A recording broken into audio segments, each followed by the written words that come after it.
O povo adventista, que sabe muito bem que o primeiro mandamento da lei de Deus manda adorar um único Deus, o Pai.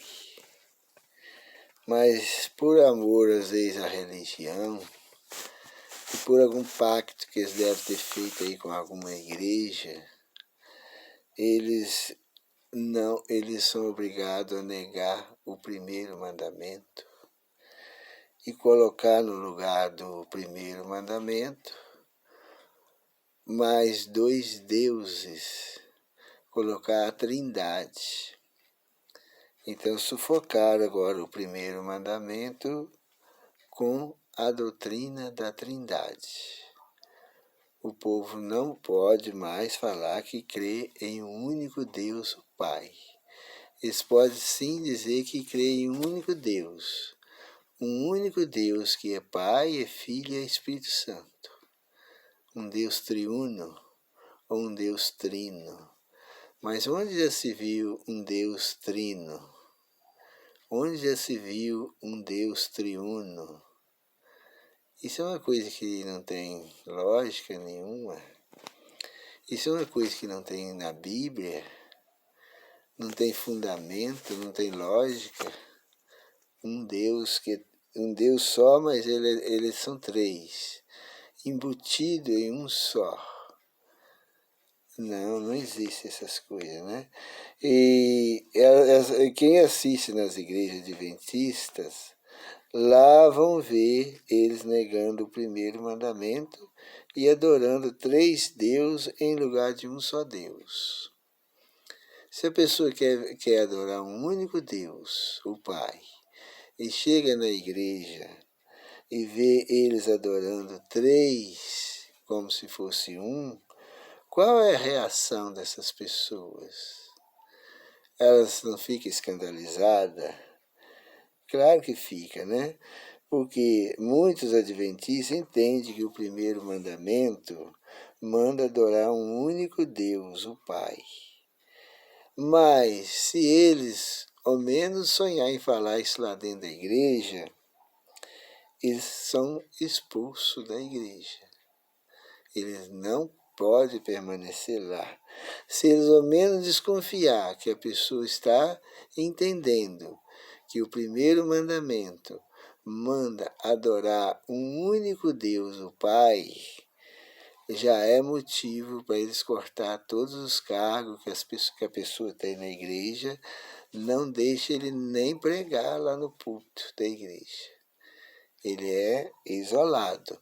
Se souber que ele está fazendo alguma coisa, outras coisas de errado, um adultério, ou uma outra coisa parecida, ou fazendo alguma futrica, ou devendo e não furtando alguma coisa, eles ainda deixam ele lá.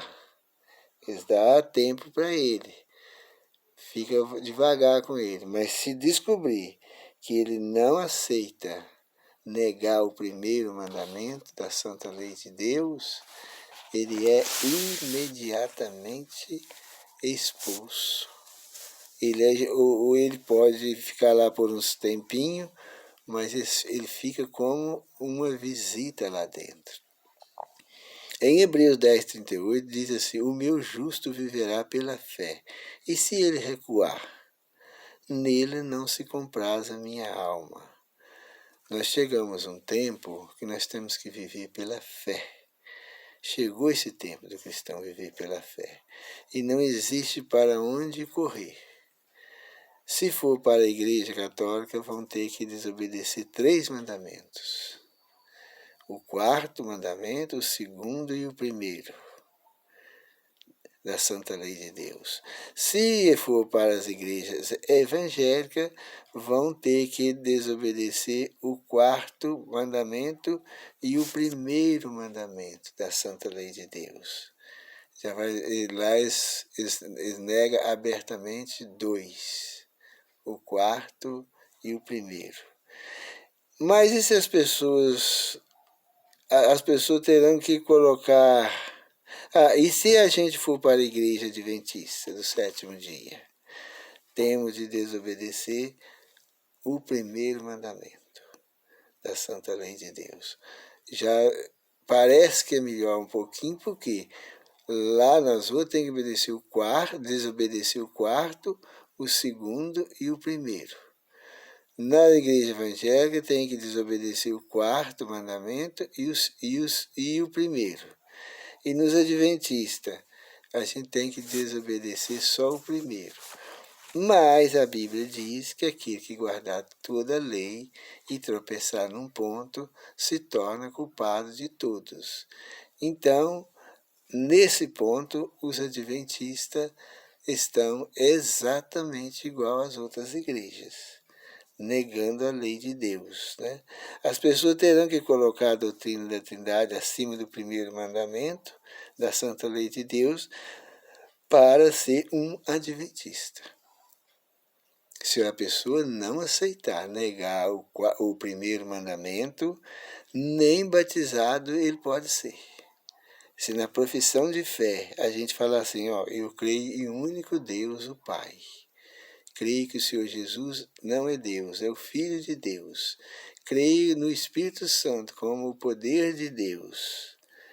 É assim que eu creio. Ele pode estar na certeza que ele não é batizado. E se ele já for batizado, já for membro da igreja, e ele disser que crê em um único Deus, o Pai, crê no seu Filho Jesus como Filho de Deus, e crê no Espírito Santo como o Espírito de Deus, se ele for batizado, ele é expulso da igreja. Ele tem que negar a lei de Deus para ser um adventista.